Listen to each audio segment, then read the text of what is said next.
Les autres immigrants, les simples citoyens, eux, n'ont pas ce même privilège d'immigrer comme ils le veulent. Ils doivent avoir un passeport.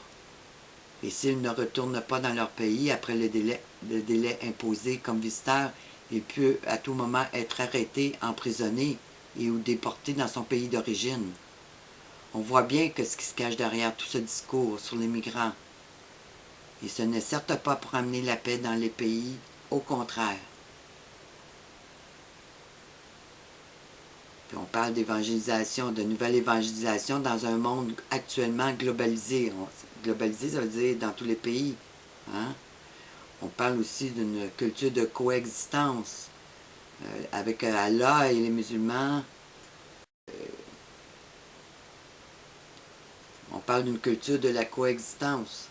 Sous les lois de l'islam, il n'y a pas de coexistence. Il y a une imposition de leur culture, de leur religion, de la compréhension de la paix. Oui, expliquer aux gens comment c'est important de se soumettre à Allah pour amener un monde de paix. Et dans le respect des droits humains de chacun, eh bien, les droits humains maintenant sont tous sous les lois de l'islam. Alors, on voit encore là vers quoi ils veulent nous amener.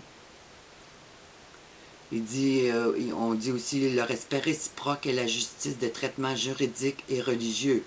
Alors, on va reconnaître les tribunaux islamiques. Hein? Alors, à vous tous, gens de toute religion, qui vous êtes associés à cette Rome qui est celle qui est responsable et coupable de faire entrer toute cette immigration dans chacun de nos pays, et vous, en particulier les chrétiens évangéliques, qui dites haut et fort être l'Église de Jésus-Christ, et que maintenant vous vous êtes associés à cette Rome, eh bien, ne voyez-vous pas la ruine qui vient sur vous? Le même qui vous a unis sous sa coupe fait entrer le djihad pour venir vous détruire. C'est ça la ruine de la paix et de la sécurité dont nous parle la Bible. C'est ça le plan de fausse paix et sécurité dont nous parle la Bible dans Thessaloniciens. Et cette ruine, elle vient sur toutes les nations, et en particulier avec priorité de détruire le christianisme dans son entier, avec priorité de détruire le christianisme et toutes les valeurs judéo-chrétiennes. Et tous ceux, toutes les religions, quelles qu'elles soient, qui se sont associés à cette Rome putrifiée, dégénérée, meurtrière, corrompue, eh bien, on peut voir que dans le monde,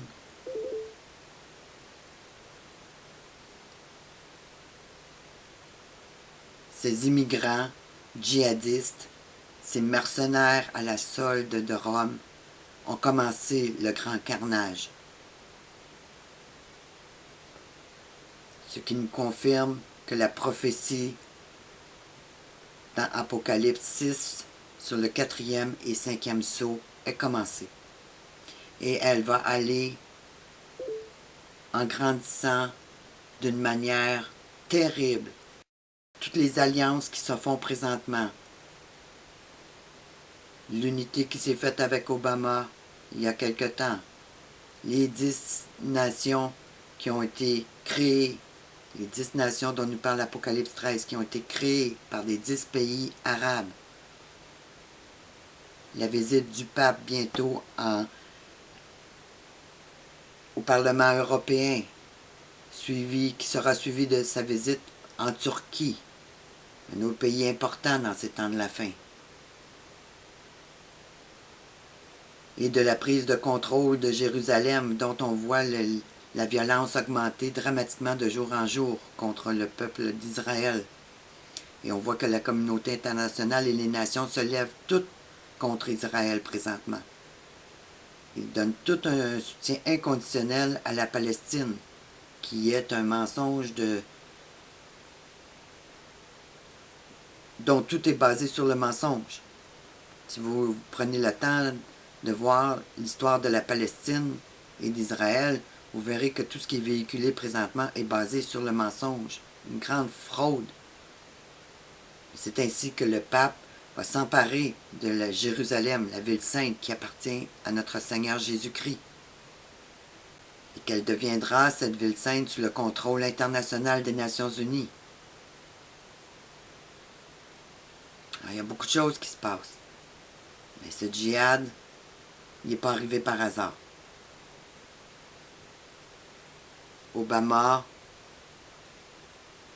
et le pape marchent main dans la main. Un comme chef religieux annonçant la paix et Obama disant vouloir combattre ISIS, c'est eux autres qui l'ont créé. Et c'est lui et son comité de défense qui mettent en place ce djihad à travers tous les pays.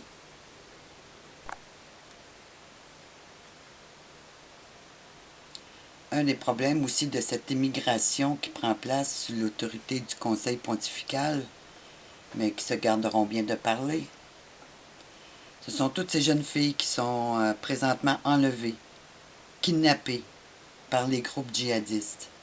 Bien, avec cette immigration protégée, eh bien, on pourra déplacer ces jeunes filles dans n'importe quel pays dans le monde. Puis, il y a une université qui a donné des conseils aux jeunes filles, comment se protéger contre les enlèvements. Alors, ça va bien sûr dans la synthèse de tout ce kidnapping djihadiste qui prend place. Bon, on leur disait d'apprendre devant le miroir à faire des grimaces pour faire peur au djihad. Eh bien, on pourra les violer, on pourra les vendre dans d'autres pays. Et jamais les familles ne pourront retrouver ces jeunes filles. Puis on voit que le kidnapping pour les jeunes filles, et même les petits-enfants en très bas âge, prend une ampleur dramatique. Et ça, vous n'entendez jamais le pape ou aucun religieux dénoncer ces choses-là et de donner des directives de protection face à ce qui se met en place présentement. Si on regarde à Londres présentement, il y a des jeunes filles qui sont vendues sur le marché. Les policiers sont là, ils ne font rien. Ils ont ordre de ne pas intervenir. Et bientôt, ça va être dans chacun de nos pays. Hier, j'écoutais une petite vidéo en anglais. Puis, l'intervention de la personne, Common Sense, que ces choses-là ne me surprennent pas puisque nos universités sont contrôlées par le Vatican et les Jésuites. Puis, ces choses-là ne me surprennent pas, des niaiseries comme ça vient des Jésuites, hein. Eh bien, je la trouvais, oui, assez juste. Il mentionnait, il dit, au lieu de leur montrer à faire des grimaces, donnez-leur chacun un fusil, un revolver pour se protéger.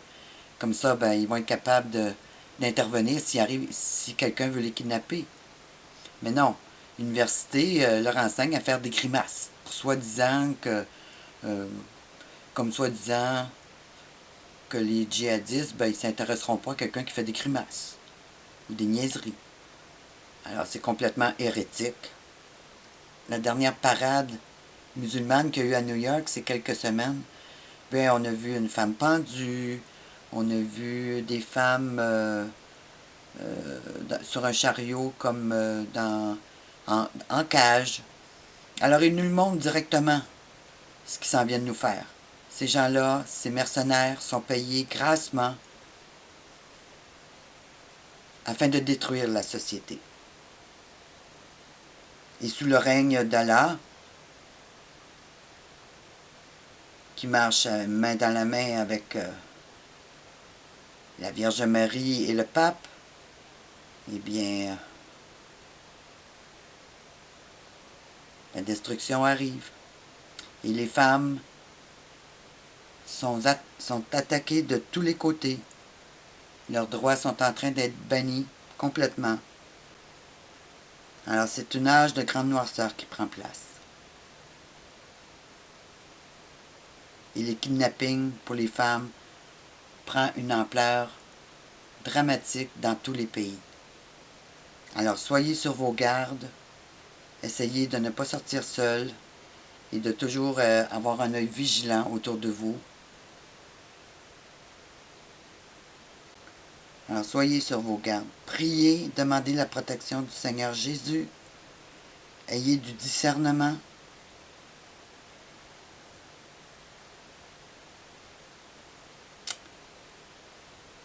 Et tenez-vous loin de toutes ces organisations religieuses qui se sont associées à Babylone.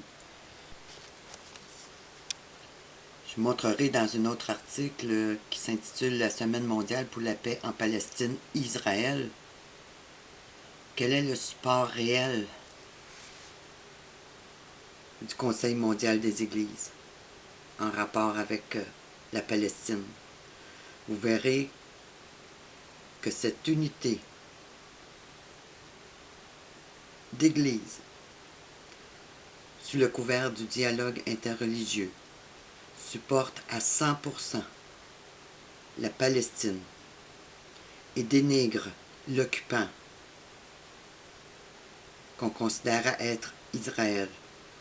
Alors il marche avec le camp ennemi, il marche dans le mensonge, et vous tous, chrétiens, et vous tous, gens de toute religion, ben vous êtes en train de vous faire piéger royalement.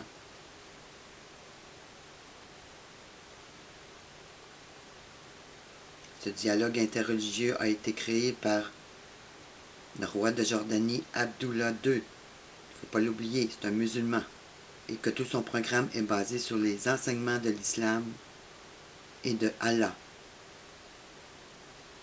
De ces ONG qui sont contrôlées par le Vatican. Parce que eux aussi, bien qu'il y en ait des milliers qui sont là comme bénévoles, qui ne savent pas ce qui se passe, les hautes autorités, eux, le savent. Et leur but, ce n'est pas de vous sauver, mais de vous emmener vers les camps de réfugiés ou les camps de concentration. Alors, soyez sur vos gardes. Alors, je vous mettrai le lien pour ces deux documents. Je demande de les analyser, mais encore une fois, on voit que le Vatican et le Conseil pontifical pour les migrants et les personnes en déplacement est directement impliqué dans cette vaste migration qui se passe dans chacun de nos pays. Alors, à bientôt.